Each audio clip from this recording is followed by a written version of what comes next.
So, namaste, everybody, and thank you so much for joining me for part 5 of Atisha's Advice from the Heart.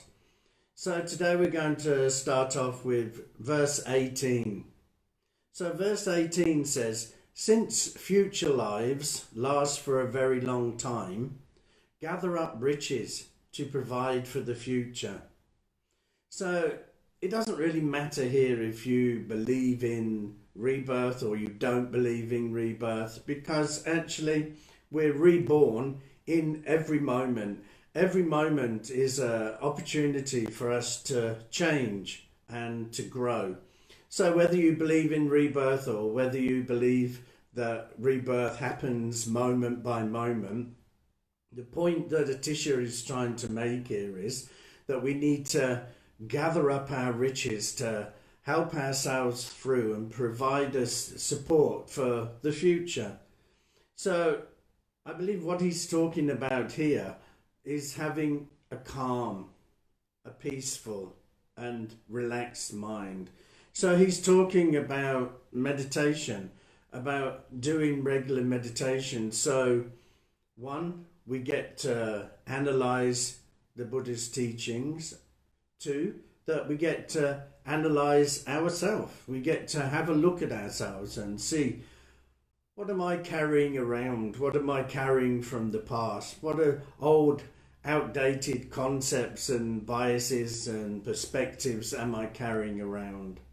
And three, the meditation helps us to have a calm and peaceful mind. And when we have that calm and peaceful mind, it means that we're able to deal with whatever life's challenges comes our way.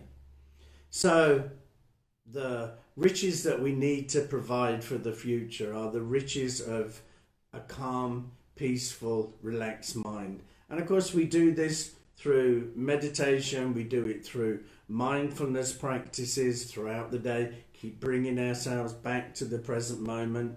And we do it through reflecting back on the day and see, how did we act today? Why did I act in that way? Is there a better way for me to act? Because that is what's going to help us in the future. That's what's going to help us to learn and to grow and to move forward. So what he says here is about future lives, but remember that your future life is every moment that is coming up. So, and we don't know how many of those future moments we're going to have. So it's important that we begin now to start working on ourselves, start understanding the teaching, start to have that calm and peaceful mind. I know many people put that off and, I'll do it when my job is a little easier, or I'll do it when the kids are grown, or I'll do it when I've retired, as though they actually know that they're still going to be here. And we don't have all that time to waste. Even if we are going to make it to retirement, all that time that we're wasting, what we could be working on ourselves, we could be actually doing something that calms that mind down, that stops us being so reactionary, stops us causing ourselves so much emotional and psychological suffering. So the first verse is talking about taking the riches that we can do now into our future to help us with the future.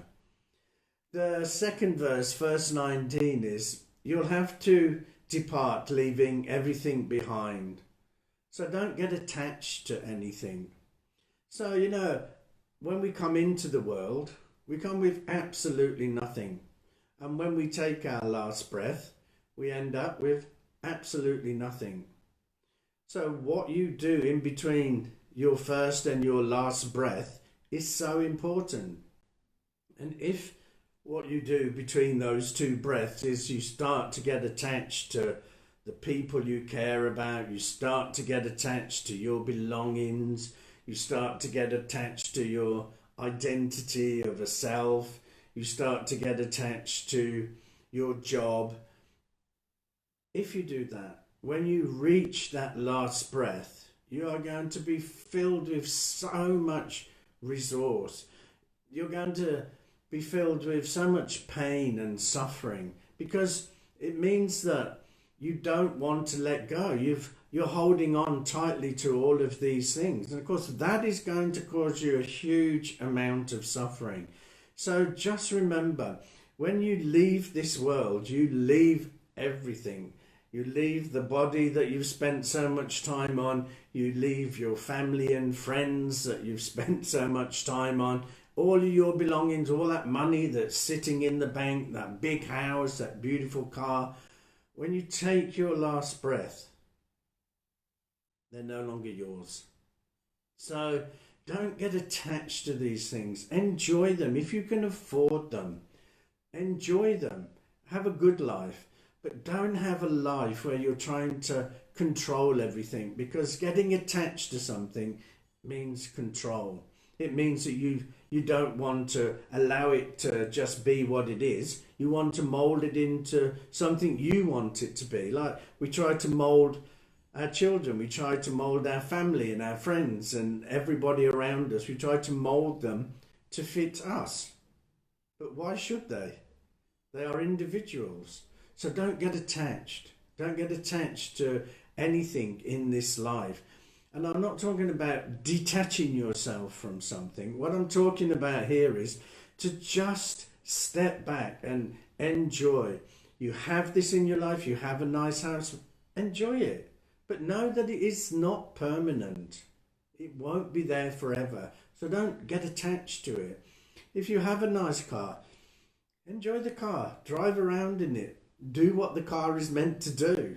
The same if you have a nice television, a nice phone. Enjoy them for what they're there for.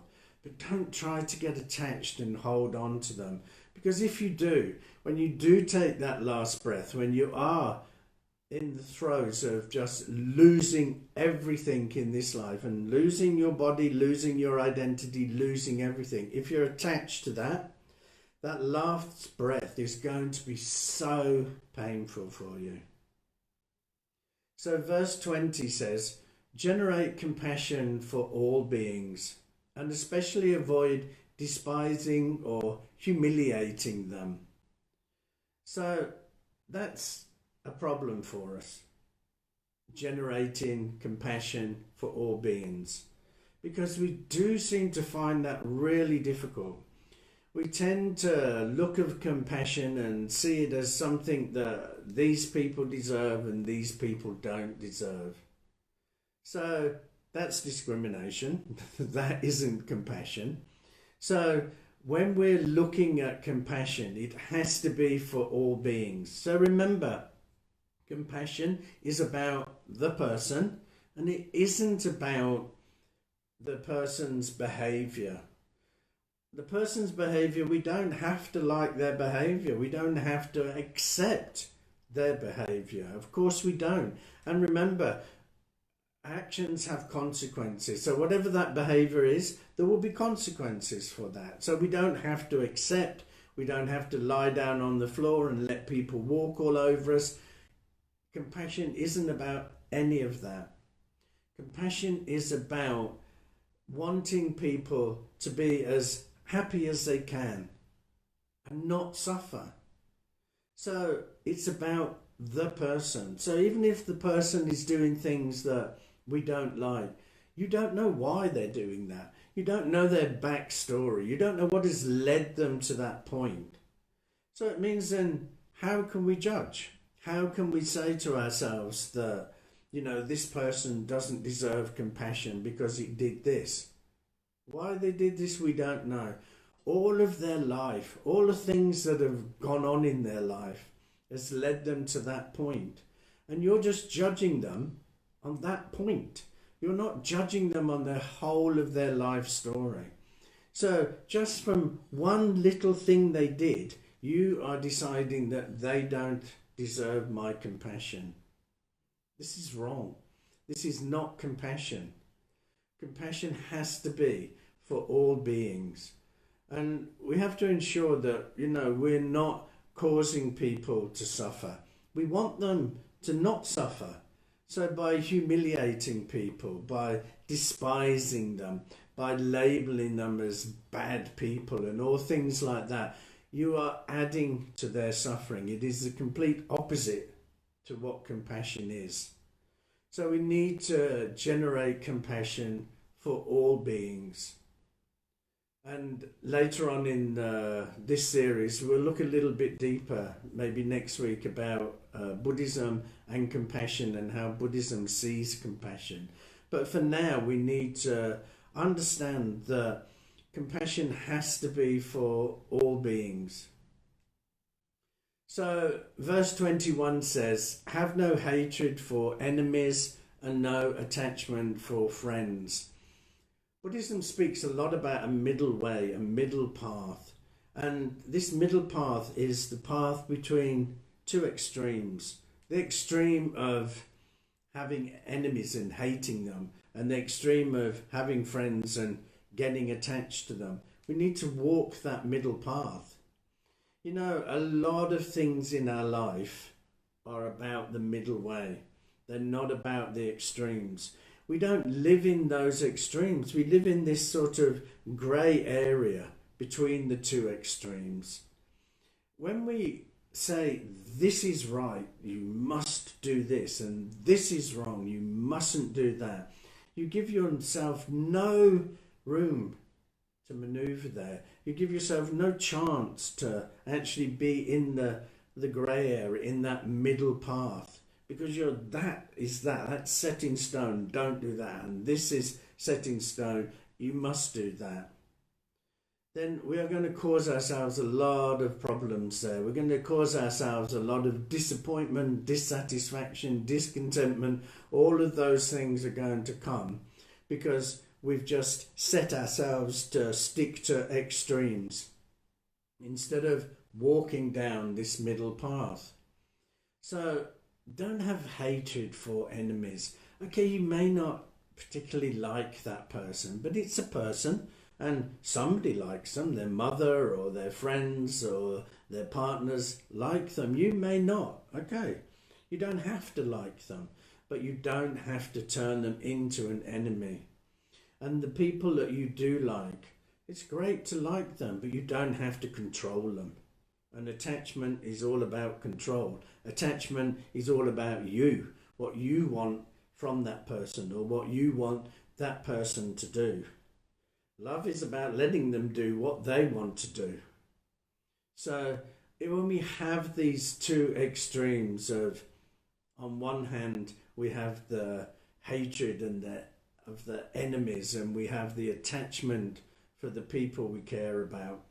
They are two extremes, and we need to walk the middle path, neither being pulled this way or pulled that way. Just seeing that both of those people can need our compassion. Both of those people suffer. We all suffer in life. Remember, the suffering I'm talking about here is like having that discontentment, that dissatisfaction, not really understanding. We're having fleeting moments of happiness and joy and things seem to be going okay, and next minute now they're not going okay, and now they're going okay. So we all have these ups and downs in life.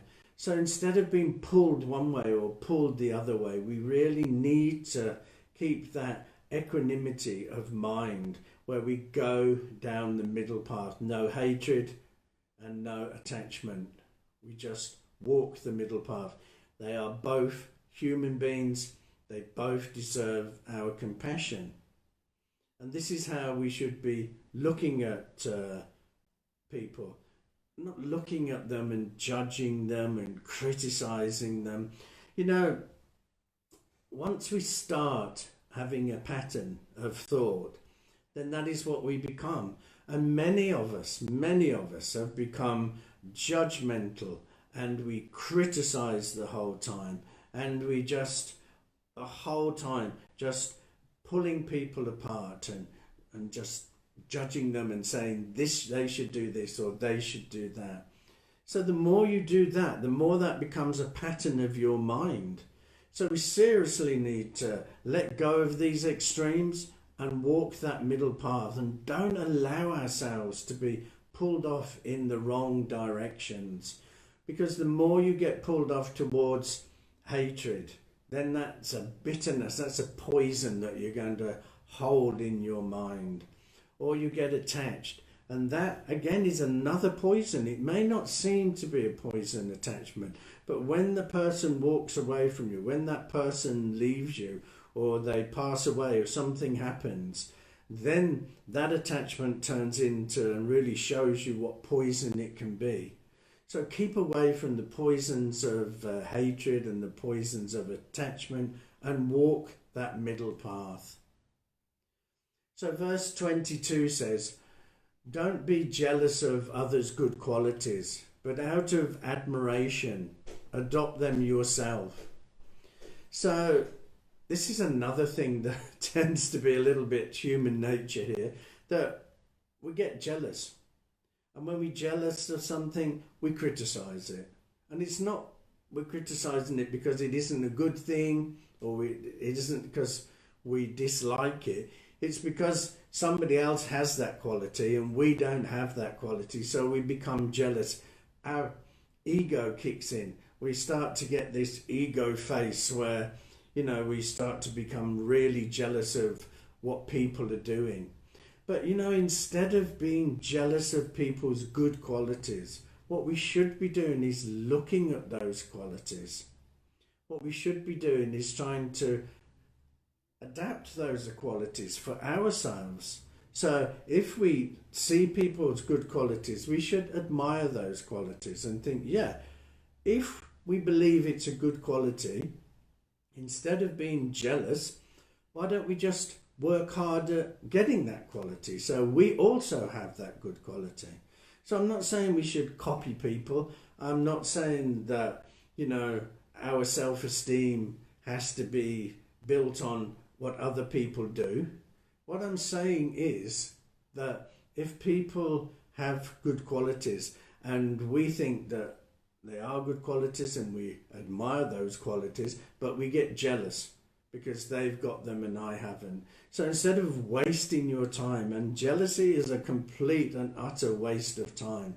So instead of getting all tangled up in jealousy, think about how you can start to get those good qualities, how you can bring those good qualities into your life, how you can then be that person that has the good qualities. This is far better for you to admire things and try to be like those people instead of, being jealous of them. So remember, it's not about, just looking at people and I want to be him or I want to be them, because then, we're on a dangerous road there. If we're going to compare ourselves with other people, that's a dangerous little road to go down. And so many young people are going down that road because of social media, particularly because of pictures on Instagram, when they see these pictures and they think, oh, look at that. This is a beautiful person. Look how they look at their clothes, look at the holidays, look at the cars. And, they just look at that flat picture and then they want to be like that person, even though they know nothing about that person. All they have is a picture. And all of us just post pictures, good pictures of ourselves on Instagram. Nobody posts a bad picture on Instagram with themselves. Of course they don't. None of us do. So all those pictures we see on Instagram, if we start to compare, then that's going to bring us a lot of problems. So I'm not talking about comparing ourselves to other people.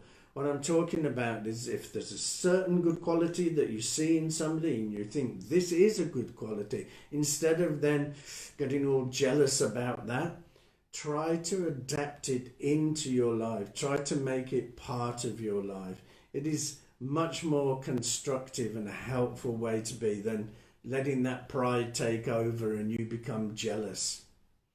So verse 23 says, don't look for faults in others, but look for faults in yourself and purge them like bad blood. So we always look for faults in others. I mean, it seems easier, doesn't it? It is, isn't it?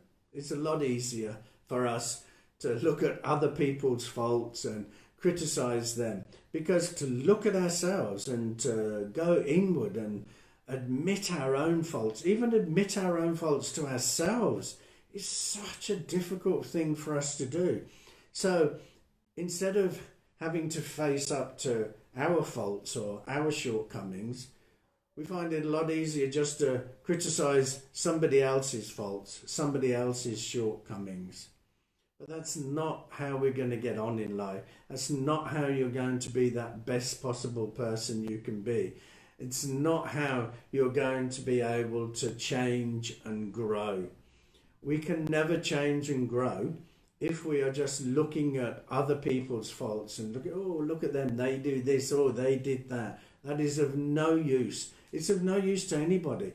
It's of no use to you telling other people, oh, look at them, they're like this. You know, you're just dragging other people down into that negative state of mind. So don't go searching out and looking for other people's faults, because when you do that, all you're doing that, the only reason you're doing that is because you're scared of looking at your own fault. We all have faults. Now, by faults, I don't mean it doesn't have to be a major thing, but they're just things we've picked up from our childhood. Remember that a big part of our concepts we learn from the moment we're born up to the age of 5. And we particularly learn from our parents because we're watching our parents. You know, a lot of time, the early years, we can't talk, but we can look and we can see and we can watch patterns of behavior, and we can start to learn, when I do this, this happens, but when I do that, okay, that happens. So a lot of the concepts that we carry around with us, and a lot of those faults that we carry around with us, come from our early years. So, and this is where it's a good idea to look at that inner child and get in touch with your inner child. Get in touch with what is it about your past. And I don't think that, you know, we need to blame everything on our past. But believe me, a lot of your thought process, a lot of your biases, a lot of those faults, all are stemming from your past. Not just your parents, of course. From school is another one that really does mold us into something. And of course our friends do, and society definitely does, and religion most definitely does. So all these things are molding us into things. And maybe certain things worked when you were younger, but it doesn't mean they're going to work now. So that fault you're carrying around, you need to be looking at that. If you want to be that good person in life, if you want to be the best person you can be in life, then you need to be looking at your own faults. You need to be looking at your patterns of behavior and not getting yourself all caught up in other people's patterns of behavior, because that just is not going to help you in any way. So the final verse I want to look at today is verse 24. So it says, don't contemplate your own good qualities, but contemplate the good qualities of others and respect everyone. So instead of, oh, look at me, how great I am, aren't I fantastic?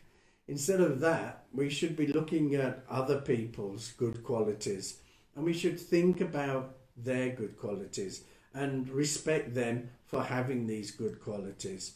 So by respecting them, I'm not saying put them up there on a pedestal.